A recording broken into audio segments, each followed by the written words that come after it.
Hey, what's up? This is Mark Lopes from Metal Church and Ross the Boss Band, and you are watching CMS TV.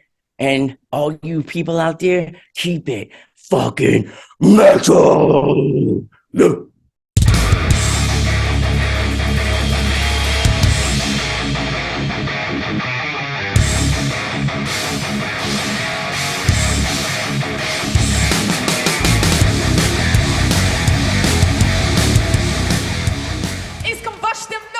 Applaudissementi za Jen Majura od Evanescence!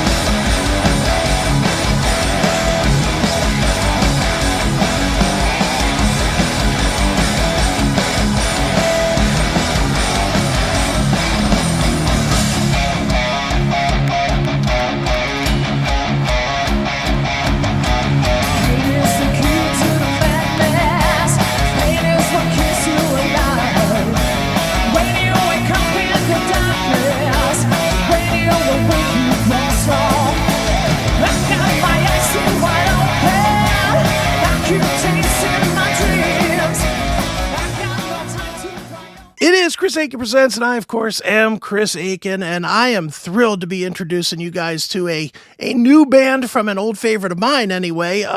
You certainly knew her in her other band. We'll get to that in a little while. But she has a new band. It's called How We End, has a brand new single that's out there called My Fighting Heart. This band is made up of pieces that I can't wait to try and dissect how this came together, because what an interesting lineup.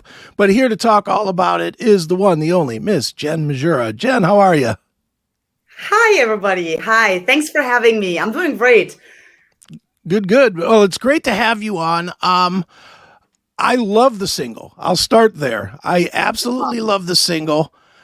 I saw the lineup, the press release when the single came out, and I started reading the names, and I was like, all right, this doesn't fit with this, and this doesn't fit with this, and none of it fits with you.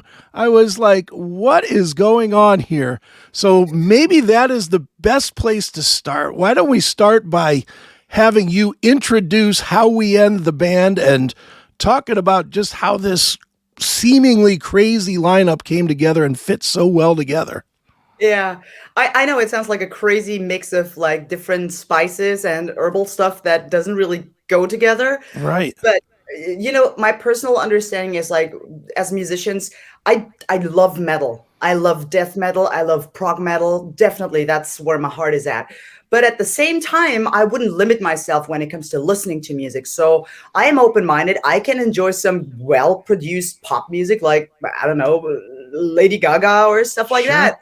But then at the same time, I like hard rock stuff, like old school hard rock stuff. And so when we as musicians do not limit ourselves when it comes to listening to music, why should we limit ourselves and put ourselves in one niche when we write and compose music, right? Right. So how this whole band got together, I'm probably the last piece of band member you should talk to, because I was the last puzzle piece. Okay. That's hearsay, but I can tell you that I've been friends with Tom Naumann, the guitar player of Primal Fear, right, ever since I've pooped into diapers, to be honest. I mean, Tom and I literally grew up in the same area in south of Germany. Sure. And there was a time when I just graduated high school, and he was already an established guitar teacher in that city, that we have been like competitioning with music school teaching and stuff. And and so I've known Tom forever, and he approached me and he asked me in a time where I just went through the whole stuff last year, and I wasn't really sure if I want to commit to another band. So I told him, I'm like, yeah, like, you do that band and I'll check in with you later. Right. And so I did. Like a couple of months later, I gave him a call and I'm like, dude, what's cracking? What's happening with your new band? I thought you were out there to conquer the world, right? Right. and I haven't heard anything. And he's like, yeah, I mean, the band is still waiting for the last band member to commit and say yes. And I'm like, interesting, who's that? Dumb ass me. I was like, oh, you mean me? Right. Nice. And then I for once took really like time and like, you know, sat down, listened, digested the music like piece by piece. And I immediately fell in love with the music. It's modern, it's different, it's fresh. It's so different from where I come from. And I truly believe that the music that we have written so far, or shall I even say they have written so far, it's just the collaboration of all these different spices and flavors that everybody in this band brings to the table. And I remember the discussion we had when it came to, hey, we have to write like a biography, like what's the style that we're doing? And everybody in the band was like, oh, well, Right. It was really hard. And then I said, guys, how about this? We just call it crossover metal, because that's really what it is. Right. It's a little piece of this flavor and a little piece of that kind of subgenre. And then we have like this element of like modern, heavy, deep riffing. And then we also have like some rap hip hop elements, because our bass player, Mitch, he's a giant fan of hip hop music. Okay. You know, it's like diva. I mean, my God, I didn't know her in person. We just literally met, and I fell in love with her vocal abilities, her personality. She's fantastic. And her coming from this black death metal band, and Tommy being the guy with the power metal band background, and me coming from this quite rather hard rock, goth, indie, I don't know how to explain it. Almost pop. Yeah, almost. It is. That's what I say. Yeah, pop. Yeah. And my solo albums are pretty much hard rock and prog oriented, and so it's really an interesting flavor, I think, with all these different characters coming together in one band. Sure. Was it for you personally? Was it important for you not to do what you had been doing with Evanescence, to do something so that you would not get comparisons to it, so that you could stretch out and showcase more than what you were doing there? I never thought about that. I think when it comes to my personal taste, or my personal, how to say that, I think the only thing that really is important to me is that the music is good. It's all about the music. The music has to convince me. And even if he would have had the loveliest bunch of people, but the music doesn't convince me, sorry, nah. You know, it's just the music really convinced me, because at that time I wasn't really ready and willing to dive into a new band. I thought more of like, honestly, I considered quitting music, because I was so fed up and done with the whole thing after last year that I literally considered quitting music. And that music of How We End, the songs, that just yanked me out of this dark hole, and it's makes me really happy and grateful. All right, let's get the Evanescence crap out of the way, because I don't want to get into the whole thing. I really don't. I will be the one interview that's not going to be like, tell me what happened. I don't want to know that. I've read enough to know that. What I'm curious about is, from what I've read, it sounded like A, you were caught completely off guard, and B, when it hit you, it really took you kind of out of, just like you just said, completely out of wanting to even play music. So what did you do in that time, since you're a musician? Musicians play music. Even I know a zillion guitar players like you that even when they're not in a band, they've got their phone and their guitar in their hand, and they're playing something and saving it and thinking about the next thing and the next thing. What did you do to get through it, where it sounds like you were obviously in a bad place? First of all, I was super ambitious and thought I'm going to use the time that I was supposed to be away from home, because I calculated with being away from home for 8 months. That is a lot of time, which I took care of at my home in Germany. So people would take over my teaching in my music school, and I organized everything. So now I had all this time on my hands. And I decided to start digging into writing my third solo album. Okay. I wrote crap. It just sounded like shit. The first song was a black metal song, and I'm like, oh my God, this is not what I'm. Then I wrote a song that sounded like Pink Floyd, and I'm sorry to say that. I know we should not say stuff like that. I hate Pink Floyd. And then out of a sudden, I write a song that sounds like Pink Floyd, and I'm like, oh, it's just bad. And I was like, okay, I need more happy vibes after the black metal track, so I wrote a 70s disco track, and I'm like, what are you doing, Jen? I was just feeling too many emotions, I believe.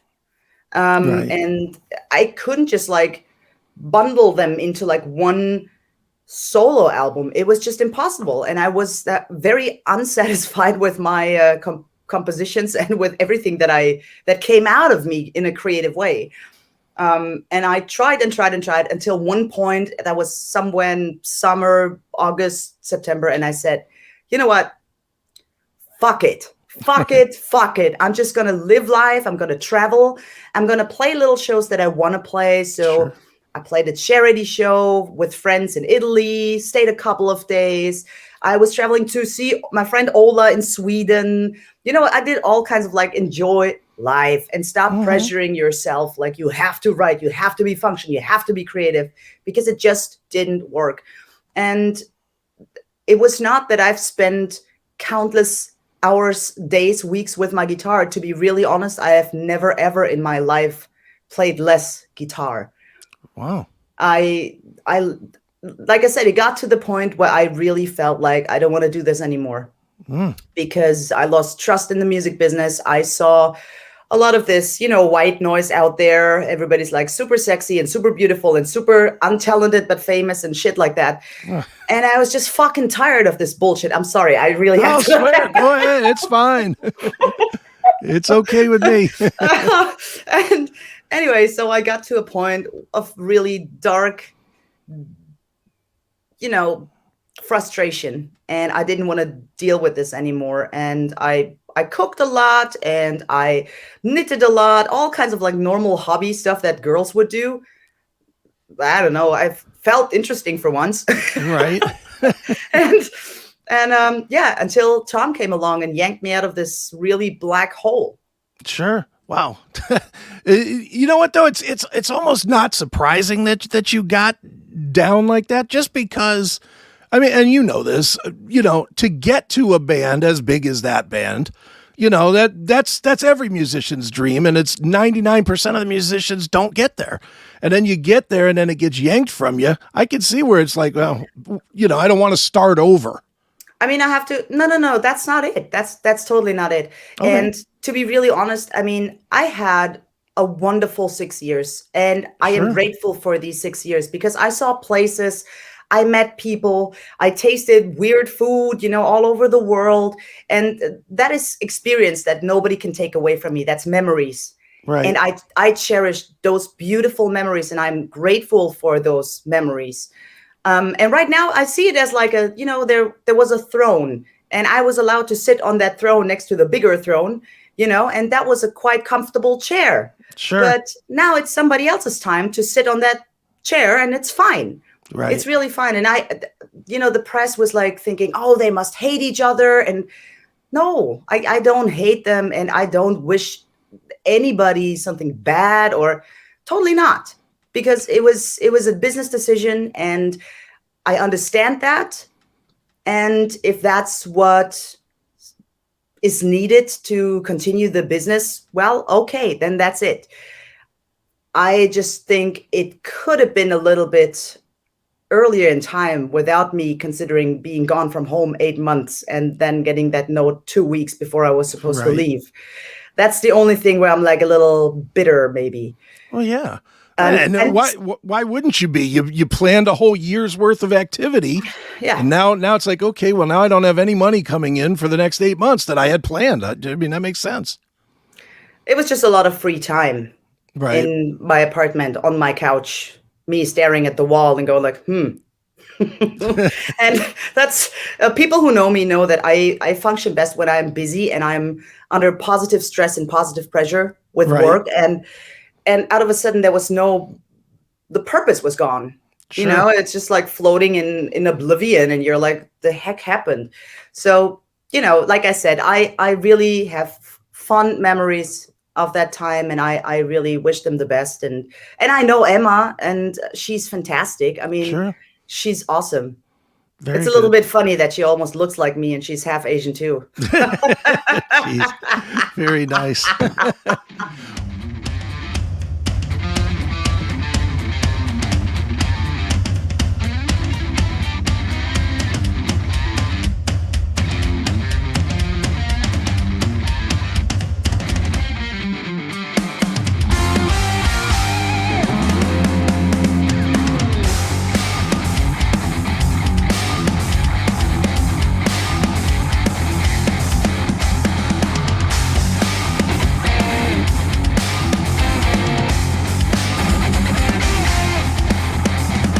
Punk, go get out there, you're a hog for staying there. That mind is moving on no matter what you do.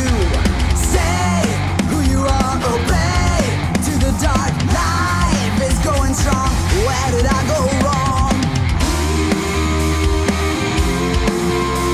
I wonder what my life could be without Groundhog Day. Well, now that you're past that, and now that you're into How We End, do you take maybe the lessons of how the bad and use it to make sure it doesn't happen with the next project?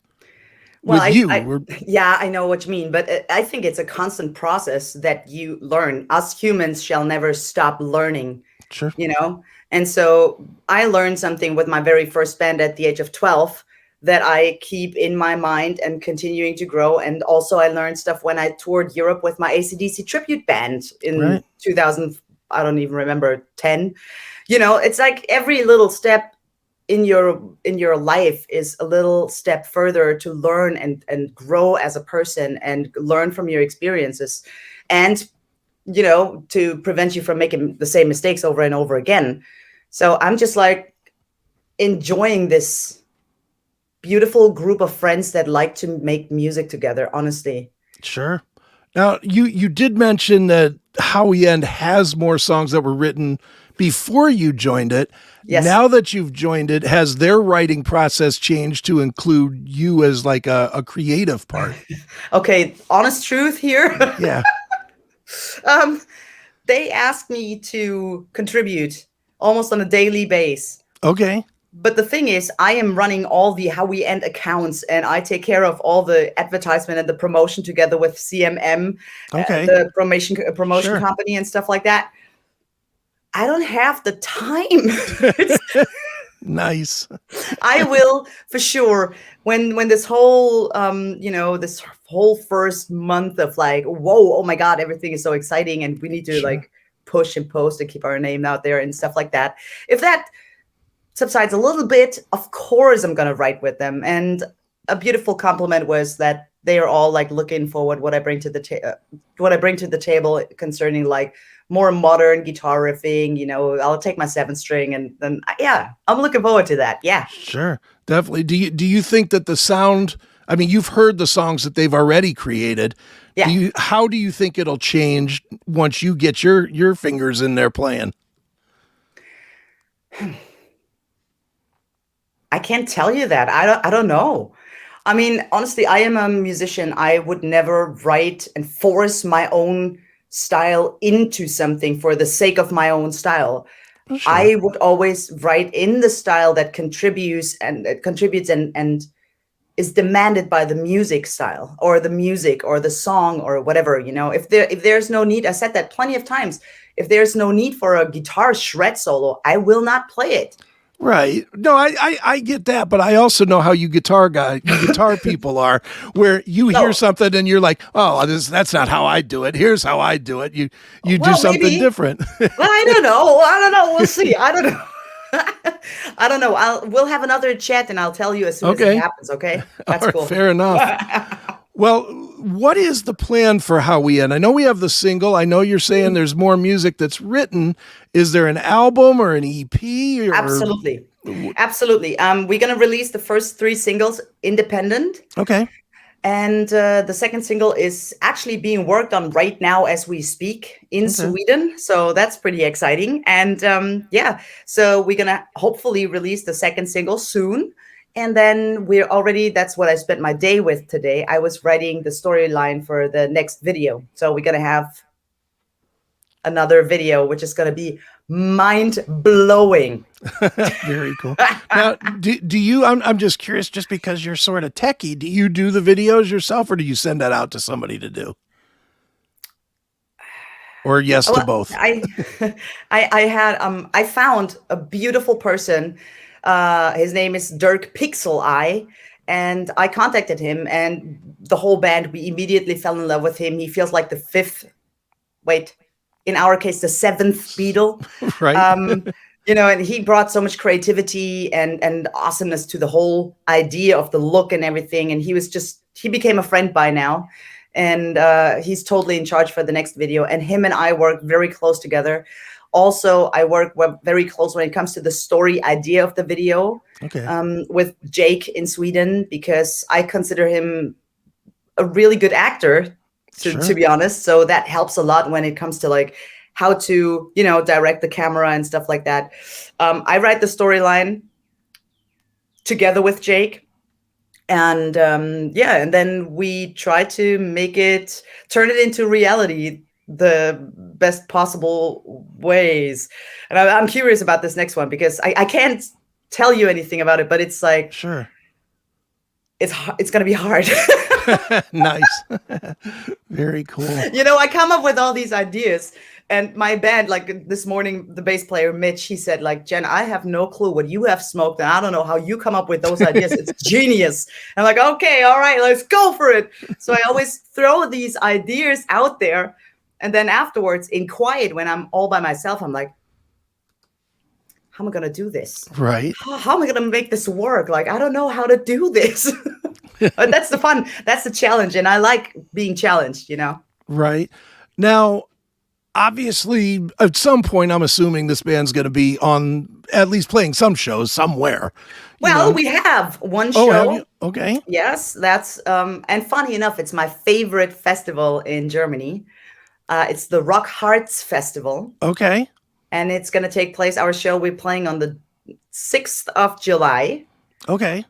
And we have countless show offers already coming in, and yeah, it's everything is so exciting. And also, after just a week from the release of our video single, looking at the numbers and all without a label, almost Right. getting like 20K clicks, that's fantastic, and I couldn't be gratefuler for that. I mean, that's Sure. just fantastic.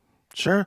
Do you think that the music will be out and you'll be able to tour before everybody gets busy again? Because I know like Primal Fear is getting ready to put out a record too, and I know how they work. They put out a record and then they're gone for a while.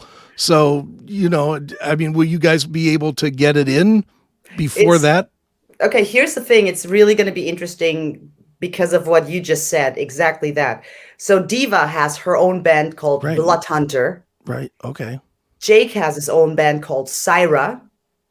Tom has Primal Fear. And the other three are just, doing session gigs and Right. having time. So it's going to be interesting how this whole thing with touring and playing live is going to develop in the future. I'm ready. I still got my suitcase packed. Like, I can leave tomorrow and be gone for 8 months. No problem. Ready to go. Very nice. Well, let me ask you this, Jen. Just because when I first saw that you were out of Evanescence, I had a totally different impression just from seeing you perform of what you were going to do. And it's not what you were going to do. It's not what you did, but I'm curious if you at least considered it. I actually thought maybe you would kind of go the Nita Strauss way, to kind of be a high-end for hire person. Because you obviously can play, you obviously have the look to do that. Did you consider possibly doing that? Let me just say the amount of offers I got for a couple of months was overwhelming. Okay. I really had, there was, everything was in that box of offers. There was the ridiculous ones. There was the really like paying very well ones. There was Sure. the high end ones. Like, but the thing is, you cannot, after 6 years being like fully committed to that band, you cannot just like break up and the next day you go like, okay, all right, let's go. Sure. I'm not like that. You know, therefore these 6 years meant too much for me. And when it came to like considering which path to take, do I find a band? Do I found a band? Do I go solo? You know, the first thing that came to my mind, it was like, sure, I've got time for my third solo album, but see how that worked out. Right. and honestly, if people sent me requests for, you know, like a guest solo or a guest contribution, whatever, I am totally open-minded. But the one thing, like I said earlier, is I have to like the music. Sure. One could pay me $5,000, and if the music sucks and I don't like it, I'm not going to put a piece of my heart and my soul into that piece of music. That's as easy as it is. And when Tom asked me and showed me the songs, it was really like the music convinced me, and I said, okay, that's great. Who's the rest of the band? Right. And then he introduced me to everybody, and I'm like, aha, Right. Well, and it probably, I'm going to take a guess. Tell me if I'm right or wrong. If it wouldn't have been somebody you knew, you might not have jumped in, because having somebody there that you were comfortable with after going through something bad was probably helpful. Probably, yes. I guess that is a big factor. And I keep saying that in interviews, you know, to replace somebody or play in a band and find somebody that is a virtuoso on their instrument is easy. There are gazillions of fantastic virtuoso musicians like out there. But then you have to find somebody who's ready to commit to that, the whole package, meaning I'll be gone from home for 8 months, maybe. Right. This is going to be the overall title of this interview, Right. 8 months. 8 months with Jen Majura. And, you know, you have to find somebody who's committed enough and willing to live that life. And that shrinks down the list to like, I don't know, maybe 100. Sure. And then there's the biggest problem. And I quote Rob Zombie, you have to find somebody you can actually be with 24/7. Because if you think about it, the show is, what is it, like 90 minutes or Right. 120 minutes? So what the hell about those other 22 hours a day? Sure. On a tour, you don't have like time for private escape or something. It's just like you have to get along with these people. And I mean, like I said, I've known Tom for over like almost 20 years now. Sure. And because I'm only 29. Right. Sure. and yeah, it was definitely a big part of my decision that I knew Tom for so long. Well, you guys obviously have made a great decision, because the first video, anyway, if the first video is a sign of what the rest of the music sounds like, I can't wait to hear it, because it's just, it's cool. And like you said, it's not really something you can tell someone. You know, I've been sharing the video around to people because, you know, people know what I do, and they ask me who I'm talking to. And then when I tell them, and oh, what's the new band sound like? Yours was one I had no answer. I was like, well, it's sort of death pop, power metal. This, you know, it's like I don't know how to even describe it.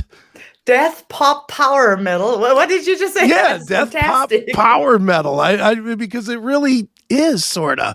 It's not full on death metal. It's not full on power metal, but it's got an arena rock type of a bottom end. It's got your guitar playing, which is very modern. You know, it doesn't check one box. It checks a lot of boxes. Thank you.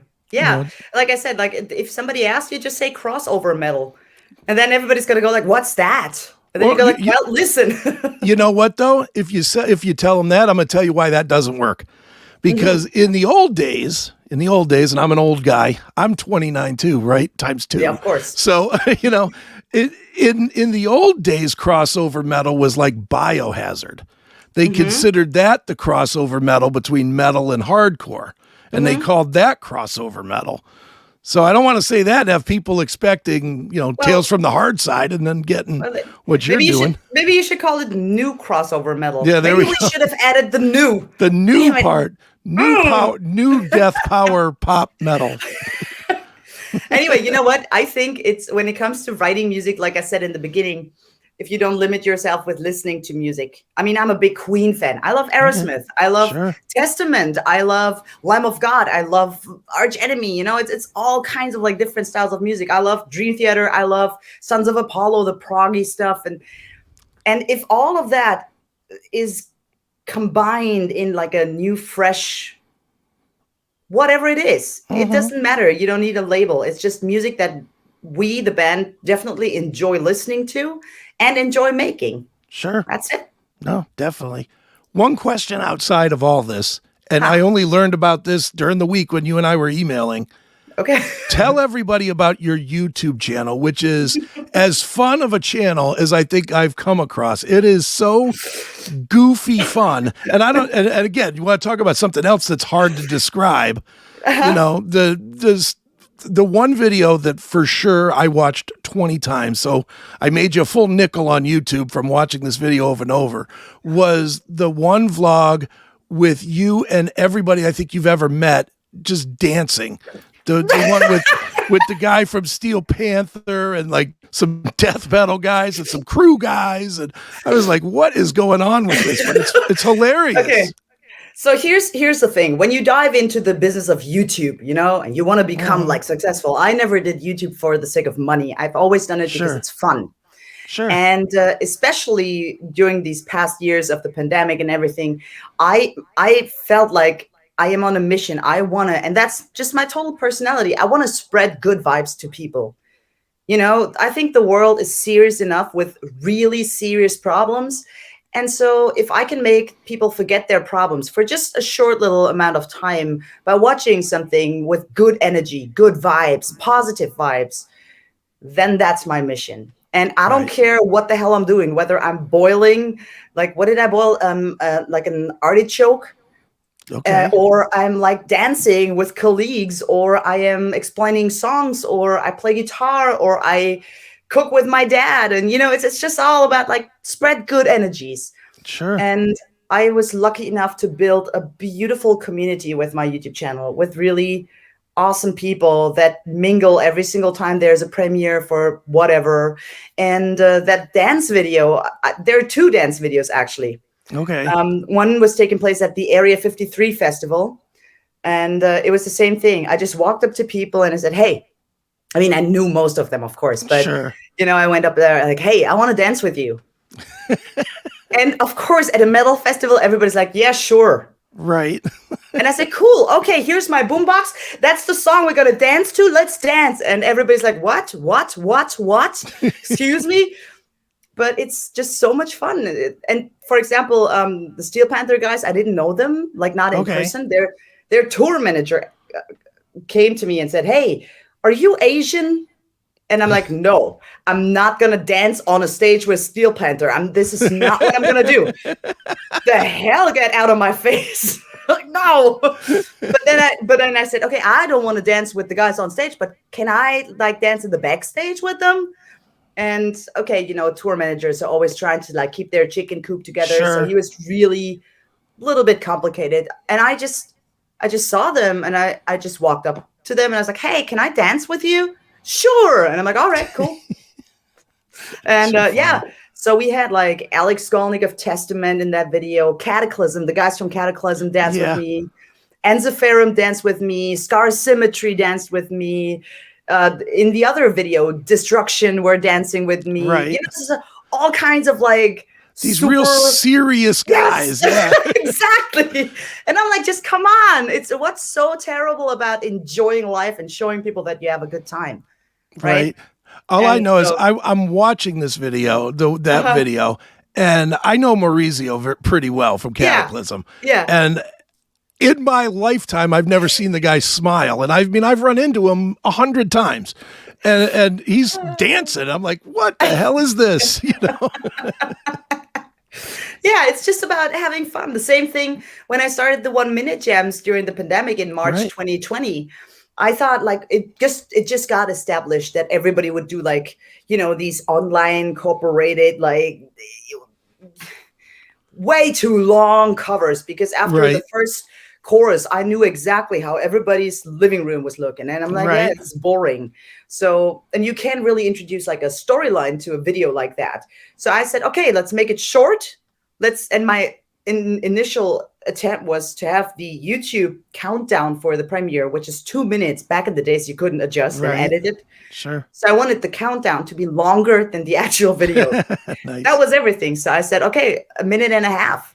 Awesome. And dude, I can't believe who really agreed to join me on those 1 minute jams. I mean, we speak of Nico McBrain of Iron Maiden, Mike Mangini of Gene Theater, Richie Kotzen, Gus G, Mike Portnoy. Billy Sheehan, Ron Bumblefoot Thal, Matthias E. Eckel, Glenn Sobel. Like the list is countless. And I'm like, how did I do this? It's crazy. But it's the best 27.5 minutes you can, spend watching those 1 minute jams. It is. It's the whole channel's a ton of fun. And oh, thank you. And I will tell you, I know how you did it. Believe it or not, you're famous. So Oh, come on! I hate that word. I hate it. Yeah, but it's proven true. It definitely is. I just try to be a goofy, happy, positive person. Right, definitely. That's all.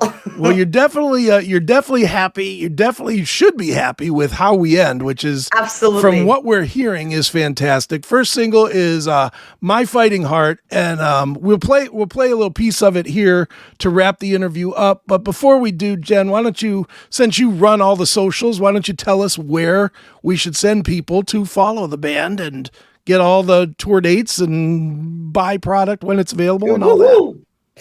Hello, everybody. My name is Jen Majura. I am the social media content creator and manager of the band How We End, a new crossover metal band from Europe. Okay, anyway, we are everywhere. Honestly, we are mainly on Instagram. For the elderly people, we're on Facebook and Twitter and TikTok and all that stuff. And and we definitely have a YouTube channel, and we would appreciate it so much if you would subscribe to not miss out on any further videos, and especially so you won't miss the next video where I'm still like wrapping my mind and thoughts around how to make this happen. But I'm gonna make it happen, and then you won't miss it when you subscribe to our YouTube channel. Very cool. Is it all How We End, like at How We End, or is it How We End official, or what is it? It's just How We End everywhere. How We End. Okay. Easy because enough. This is how we end. Yeah, exactly right. Well, this is how we end. We're going to end with My Fighting Heart, new single. So, Jen, thanks so much for joining me here on CHRIS Akin Presents. Thank you guys so much. Thank you for having me. Thank you.